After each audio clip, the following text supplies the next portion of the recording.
نحمدہ ونصلی ونسلم علی رسولہ الکریم اما بعد فاعوذ باللہ من الشیطان الرجیم بسم اللہ الرحمن الرحیم۔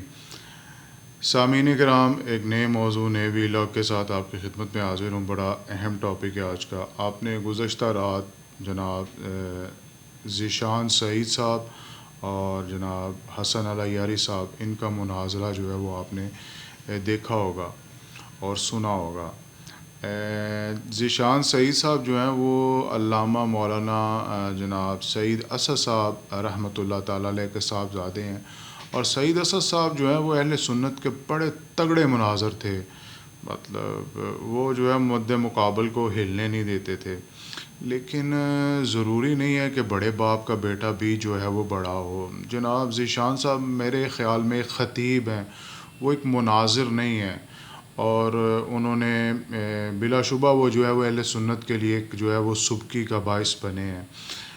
جبکہ حسن علی یاری جو ہے وہ بڑا جو ہے وہ عیار ہے اور مکار ہے، اور اس نے میوٹ بھی ان کو کیا، اور بعد میں جناب جی وہ ایک پری پلانڈ ایک مطلب اندر جو ہے وہ اہل تشیع کے جو ہے وہ لوگ دوران مناظرہ لا کے اور اپنی جناب جی بلے بلے بھی اس نے جو ہے وہ کروائی۔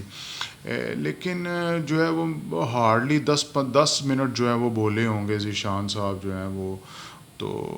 لیکن کیا کہتے ہیں، اپنا ٹائم بھی انہوں نے دیا، اور حسن علی یاری کو کہا کہ جی آپ ایک روایت متواتر جو ہے وہ پیش کریں کہ اہل سنت کے ہاں جو ہے وہ قرآن کی تحریف کا عقیدہ پایا جاتا ہے۔ حالانکہ ذیشان صاحب کی میں سمجھتا ہوں شاید تیاری نہیں تھی یا وہ مناظر نہیں ہے۔ حالانکہ وہ مفتی عباس رضوی صاحب جو میرے شہر گوجرانوالا کے یہاں وانڈو کے ہیں، وہ دبئی میں جو ہے وہ ہوتے ہیں، ان کا ایک بڑا یادگار مناظرہ ہوا تھا تحریف قرآن پہ اہل تشیع کے ساتھ۔ تو کوئی آغا سولت تھے اور حیدری آغا تھے اس وقت کویت میں بھی اس وقت کویت میں ہوتا تھا۔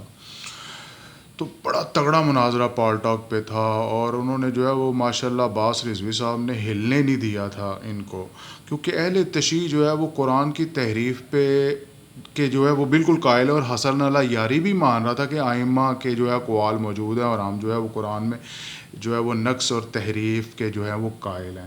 لیکن شاید ان کا مطالعہ نہیں تھا ذیشان صاحب کا، اور یہ کوئی جو ہے وہ مطلب مناظرانہ جو بات ہے حسن علی یاری کے مقابلے میں نہیں کر سکے۔ تو حالانکہ یہ خود جو ہے وہ اہل تشیع اس موضوع پہ بڑی کمزور بنیادوں پہ کھڑے ہیں، تو ان کی کتابوں میں مطلب بہت سی جو ہے وہ روایات ملتی ہیں۔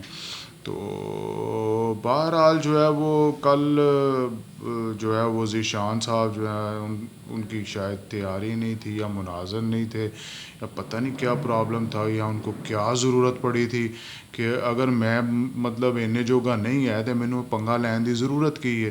چپ کر کے اسٹیج تے بہ کے تقریراں کر کے بڑکاں مار کے بلے بلے کروا کے اور بعد میں جناب جی ہار پہن لیا خود ہی۔ تو بہرحال حسن علی یاری جو ہے وہ ایک مطلب مکار انسان ہے۔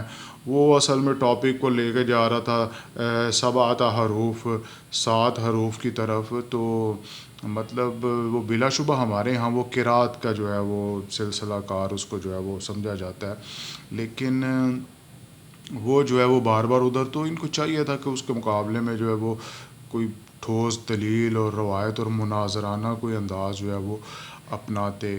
تو بہرحال جو ہونا تھا وہ ہو گیا۔ تو حسن علی یاری کو بھی چاہیے کہ وہ جو ہے وہ جناب جی اگلے بندے کو بھی پورا موقع دے، اور صرف اپنی جو بلے بلے کروانے کے لیے وہ اس طرح نہ کیا کرے کہ اگلے بندے کو میوٹ کر دینا اور اگلے بندے کو کی بات جو ہے وہ پوری نہ سننی۔ اچھا، اب مزے کی بات یہ ہے کہ جب حسن علی یاری بول رہا ہوتا تھا ان کو میوٹ کر دیتا تھا، جب ان کی باری ہوتی تھی تو خود جو ہے وہ بیچ میں بولتا رہتا تھا۔ تو اس طرح جو ہے وہ خلط مبحث ہوتا ہے، یہ مناظرہ اس طرح نہیں ہوتا۔ تو بہرحال اگر کسی فورم پہ حسن علی یاری جو ہے وہ تحریف قرآن کے موضوع پہ اگر مناظرہ کرنا چاہے تو یہ فقیر حاضر ہے انشاءاللہ۔ سٹیج بھی وہ اپنا رکھ لے، چاہے ٹائم کیپر بھی وہ اپنا رکھ لے، سمجھتے ہیں، تو اس کے جو کیا کہتے ہیں آپریٹر ہے وہ مجھ سے جو ہے وہ رابطہ کر سکتا ہے اور ڈیٹ فکس کر سکتے ہیں۔ تو میں جناب تحریف قرآن پہ میں کے موضوع پہ میں جو ہے وہ بالکل جو ہے وہ مناظرے کے لیے حاضر ہوں.